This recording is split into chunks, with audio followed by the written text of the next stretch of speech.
Si Sara Duterte po ay may sarili siyang paninindigan. Pero darating po ang time maaaring siya po ang susunod sa yabag ng kanyang ama. So ito mga idol, pakinggan lang po natin ulit yung hula para kay Vice President Sara Duterte dahil marami po ang nagsasabi na hindi raw nila maririnig ng maayos dahil sinisingitan ko yung video or yung nagsasalita. At saka yung video na ito mga idol, yung hula na ito, nakaraang taon pa po ito. Nakaraang taon pa po itong hula na ito, hindi po ito bago. Matagal na po ito. Kaya nagsasabi po ako na parang totoo na po ang hula na ito. Parang mangyayari na po talaga. Kaya pakinggan po natin mga idol para maayos nyo pong marinig o mapakinggan. Hindi ko po sisingitan yung video. Hayaan po natin magsasalita yung manguhula. Sara Duterte alias Sara Duterte. Ito na po tayo. Sara Duterte. Oops, ang dami niyang mga plano. Ang dami niyang mga plano pero ang dami rin niyang mga invader. Pagkatapos, maaring ito ay may kinalaman dito kaya masakit ang kanyang katawan, masakit ang kanyang ulo. Stress siya, stress na stress. Kaya parang feeling niya, gusto niya kumawala sa earth at pumunta sa ibang lugar. Ayan. At ito naman po ang kanyang mga plano. Ang plano niya actually is maganda naman. Kaya lang alam mo yung nobody is perfect about the plan. Maaring ang plano niya ay hindi maganda naman sa mga constituent niyang iba. Especially, sa kanya kasi maganda yung intention niya. Pero hindi niya, we cannot please anybody. So, ang dami po niyang mga, ang dami niyang dapat paliwanagan, ang dami niyang dapat i-explain. Tapos, yung mga tao, nandun lang, ano ng buhay niya, hindi niya alam kung saan tama ang mali ang ginagawa niya kasi ang daming pumupuna, ang daming gusto siyang pasukuin or ang daming ipabukas sa kanyang bibig na mali ang kanyang mga ginagawa. Pero Sara Duterte is Sara Duterte. Ang ibig sabihin nga from the name Sara is tough, matapang, survivor. Sa mga pinagdaanan niya sa buhay, siguro itong nangyayari ngayon, parang flavoring lang ng life niya. Ayan. Oh, Sara Duterte, born to be a person with a golden spoon sa mouth niya. So, hindi natin siya po pwedeng i-command ng kung ano ang gusto natin. Sara have his own way, her own way, kung paano patatakbuhin at isi-share ang kanyang galing sa mga tao. Yun ang hindi nakita ng mga tao kasi mabait, masunurin sa mga tao, pero nag-iisip. Kaya pag alam niyang ops, hindi ito para sa ikalabubuti ng paligid. Hindi ako makasara, binabasa ko lang yung Duterte. Hindi ako any politiko, hindi ako. Kasi gusto ko, mabuhay lang ako ng normal, maging maayos. So wala akong kinakampi ang politiko. Ito lang ang sinasabi ko kung anong sinasabi ng tarot. Si Sara Duterte po ay may sarili siyang paninindigan. Pag alam niyang mali siya din, pwede siyang umurong at unti-unti niyang ikukorek yung pagkakamali niya na walang nagno-notice. Pero pag si Sara po ay, ang tingin niya ay, ops, ito ang tama ito ang tama. Well, hindi po natin siya pwedeng diktahan. Diretso siyang gagalaw at gagawin niya ang alam niyang tama. Ayan. Ganun siya. Hindi naman siya spoiled brat, pero ganun po siya para siyang isang babaeng nasa katawan ng isang lalaki na nagtatago sa katawan ng isang babae, pero naman siya po tomboy or T-bird. Yan, ganun ang karakter niya. Ay nako, napakaraming tao ang naghahangad na ang kanyang kasayahan. Ito masaya po siya at saka open siya sa lahat ng bagay. Naging open din siya sa feelings. Ay naghahangad sila na tarangkahan. Ibig sabihin tarangkahan eh, ops, hanggang dyan lang ang iyong saya. Hindi ka po pwedeng mas sumaya pa. Hindi ka po pwedeng mas maging matayo pa ang pangarap mo. Kung vice president ka ngayon, ops, dyan ka lang. Hindi ka na papayagang mas umangat pa. Pero alam mo niyo po yung may divine intervention na kapag ang tao para doon, kahit anong harang mo, papunta siya doon. So darating ang time, magkakaroon lang siya ng napakaraming problema and basher and everything, pero darating po ang time, maaaring siya po ang susunod sa yabag ng kanyang ama. Napaka-strong will po niya. Yan po yun eh. Hinahanap lang po niya ngayon ang solusyon kung paano ipaliliwanag sa tao kung ano talaga ang gusto niya mangyari. Kasi nga po yun nga, sinasabi ko sa inyo, ang daming ops, wag yan. Ops, ganito. Ops, mali yan. Marami po siyang napapansin na ngayon, kaya parang naguguluhan lang siya. Pero once na tumayo siya at once na in-start niya, wala. Talagang lahat ng nagbabash sa kanya is titiklop din. Kasi nga, meron siyang warrior life, past life. Siya'y palaban. Isa siyang lumalaban sa kung ano yung tingin niyang tama. Ayan. Maganda siyang mamumuno. I mean again and again, hindi po ako maka Sara Duterte. Masasabi ko lang po na binabasa ko ang tarot, maganda po siyang maging pinuno na kahit mismo sarili niyang kapatid ay lalabanan niya kapag alam niyang mali. Ayan. Ayan. Marami ang humahanga sa kanya sa ibang bayan, ibang bansa po ito. Marami ang humahanga pero ayaw naman siyang hayaan ng mga tao na maging popular. Hindi ko alam kung sino yung mga tao niya pero sa dalawang tao po yan. Pero sa ngayon po kasi hawak niya ang popularidad kahit pa ito ay negative. Ayan. Wow. 1, 2, 3. 3 malalaking proyekto ang balak niya. Hindi ko alam, napakalalaki. Pero I doubt it. Hindi po matutuloy yung 3 malalaking proyekto ating Sara Duterte. 2, pero mayroon naman pong ipapalit siyang proyekto na 2 naman po yun. Kumbaga yung 3 ikinompress niya, 2 ang parating na proyekto niya na yun ang ipupurso niya na matutuloy. Pero yung mga past na project niya na 3, hindi ko alam kung ano yun, which ang daming mga basher at ang daming mga nakikialam, yun ang magkakagulo. Yun ang parang mahirapan ituloy at magkakagulo at doon siya mako-question. Ito yung, dati pa siguro niya ito naging plano noon. Yan ang tutulig sa end. Kaya kung ako sa kanya, ang sabi na, Baraha, change the plan. Wow. Aiming a new life, magiging makulay ulit. May ang ibig sabihin po nito ay isang ibabash na naman siya. Hindi ko alam kung ano ibabash sa kanya, pero ito ay about naman sa sa father niya, which hindi na dapat idikit sa kanya, pero since she is a Duterte, ang mga haters ni father niya, maaaring isa sa mga maggagawa ng paraan para siya ay umalis sa pwesto. Yan. But still, matigas nga ang ulo ng ating Vice President. Ang kanyang katigasan ng ulo ay nagre-react sa kanyang personalidad. Hindi, lalaban siya kasi alam niya na tama ang mga naging desisyon niya. Kung meron mang mali, talagang aaminin niya. Ganon ang kanyang karakter.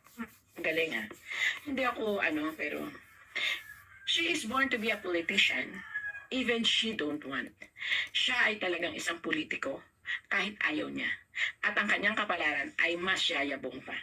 Hahawak din siya ng isang posisyon sa isang, if ever hindi siya magiging presidente o hindi siya magpipresidente o hindi siya pupunta sa politika, darating ang times na hahawak siya ng malaking posisyon kung sakaling papasok siya sa kumpanya.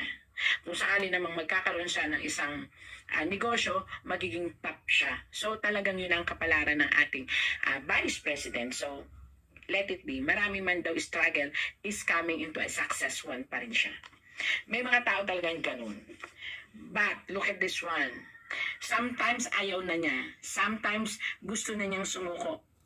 Meron lang gusto siyang patunayan sa sarili niya. Kasi parang itong hamon ng tatay at anak Kaya mo ba? Which parang may gusto siyang patunayan na kaya ko to. Pero, sorry to say po, Ma'am Sara Duterte, minsan talagang ayaw mo na, you just want to sit back. And you just want to think na sana hindi na lang. Sana at puro negative yun. Pero, at the end of the day, bigla na naman papasok ang tunay na Sara Duterte na matigas. Hindi ako papayag. Ito, ipaniliwanag ko. Ganito ako. Ito ang gusto kong mangyari. Maganda ang point of view ko. Although maraming mga negative, ayaw niya ng negative. Pero lalabas siya ng kwarto, ayos, nakangiti. Pero in the heart, tatayo siya. Ganon ka-strong ang personality ng ating Vice President. So, yung mga ganyan is categorized as a warrior. Ooh.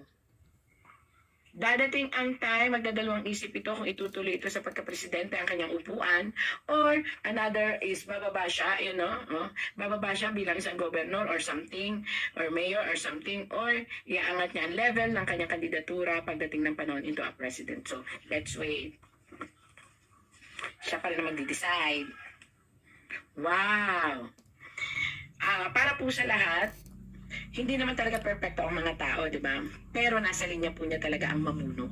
So, again, hindi po ako Duterte, Sara, na supporter. Ako po ay nagbabasa lang ng tarot. Ang binabasa po, napansin nyo naman, kitang-kita dyan, nakaganon. So, matayog ang pangarap at matayog ang tala. Hindi lang pangarap ang kanyang pagkatao, ang kanyang siya, ang future niya ay matayog. So, it's up to the people. At it's up to Duterte, to Ma'am Sara Duterte. O, di po ba? Yan. Sa kanya, pero yun ang kanyang kapalaran. Marami siyang this, what if, pero dahil nga matapang ang dugo niya, dahil nga survivor siya, parang sige na nga, follow the water, o diba, sumunod na lang.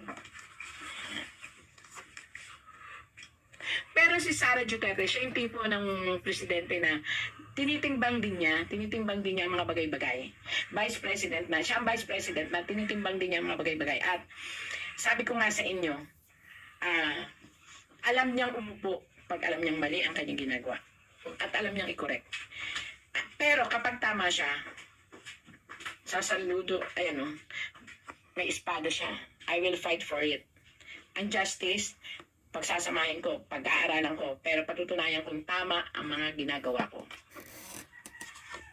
Hala, ang daming mga basher po yan, about finances lagi. Walang may pupula sa kanya sa kanyang kandidatura, sa kanyang pamamaraan, kundi sa pera lang lagi siyang pupunahin. So, she better think twice pagdating sa finances, pagdating sa paggagawa ng mga proyekto, kasi talagang dun siya titirahin sa mga financial stability ng proyektong gagawin niya. At kinakailangan naka-recorded lahat yan. Kailangan black and white, naka-written para anytime pwede, ito yung aking project, ito finances, walang labis, walang kulang, kasi dun lang talaga siya pupunahin ng lahat ng mga basher niya, good or bad basher. Meron siya ngayong kinasasangkutan na napakalakas na intriga, napakalaking intriga. Ito ay about, may kinalaman din dito ang mga kasama niya sa paligid. So, mag-watch out siya. Maaaring siya hindi ganun, pero nasa paligid niya ang nagkakamali. Although, pagkakamali na wala kasi tayong perfectong panahon, pagkakataon pagdating sa politika. Lahat ay laging sisilipin. Maliit lang na pagkakamali, palalakahin yan. Kaya, well, good to say, kawawa rin ang mga politician natin. So, eto, kinakailangan mong pag-aralan ang lahat ng galaw ng iyong mga nasa paligid. Baka ikaw ang maipit. So, sorry to say, tapos na po ang atin about Sara Duterte. So yun mga idol, tumutugma po yung sinasabi ng manghuhula sa pangyayari ngayon. Nakaraang taon po itong hula na ito mga idol, nakaraang taon po itong hula na ito. Kaya nagtutugma po yung hula niya sa mga pangyayari ngayon sa buhay ni Vice President Sara Duterte. Yung sinasabi niyang may kalaban yung father niya o tatay niya na yun ang mag-iipit sa kanya, yun na po si Congressman Castro. Yan po ang kalaban ni Pangulong Duterte noon. Tapos ngayon, siya ang didikdik kay VP Sara Duterte. Totoo po yung hula.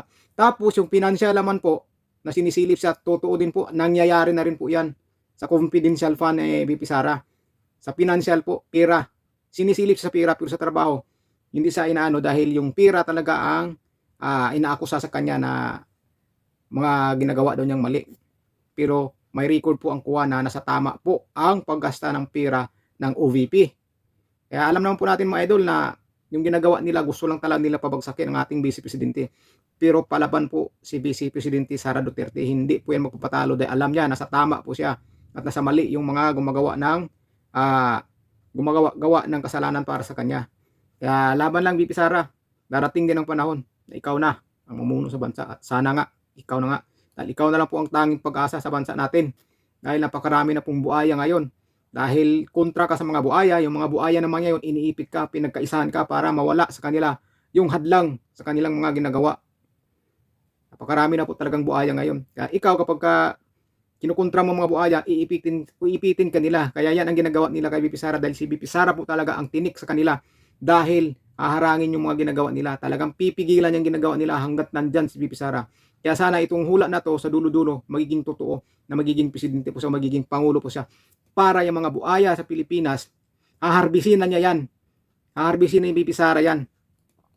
Kaya pag si VP Sara na magiging pangulo sa bansa, magsisilayasan ang mga buhaya na yan. Magtatago na sa lungga mga yan, sigurado po yan. Yung mga buhaya, magtatago na yan sa lungga. At saka yung mga nangiipit kay Bibi Sara, magtatago na rin yan sa lungga. Maghakot-hakot na kayo kapag yan ang nangyayari o naging totoo. Dahil ito na lang ang hindi naging totoo pa dyan, yung pagiging Pangulo ni Bibi Sara Duterte. Sa hula na to, lahat nahulaan niya. Ang kulang na lang nito, yung magiging presidente si Bibi Sara. Kapag nagkataon maging presidente si Bibi Sara, buo ang hula. So, ibig sabihin, nahulaan niya lahat ang magiging kinabukasan ni Bibi Sara. Hulaan niya. Kaya yun mga idol, yun po yung kabuuang hula para kay Bibi Sara. Pasensya na po sa nakaraang video dahil sinisingitan ko yung nagsalita. Pasensya na po kayo. Saka sa mga solid Duterte dyan, kung sana nakalimutan mag-subscribe sa channel ko para dumami po tayo dito. Solid po tayo. Kaya ingat kayo mga idol sa araw na ito. Sana pagpalain kayo ng Panginoon.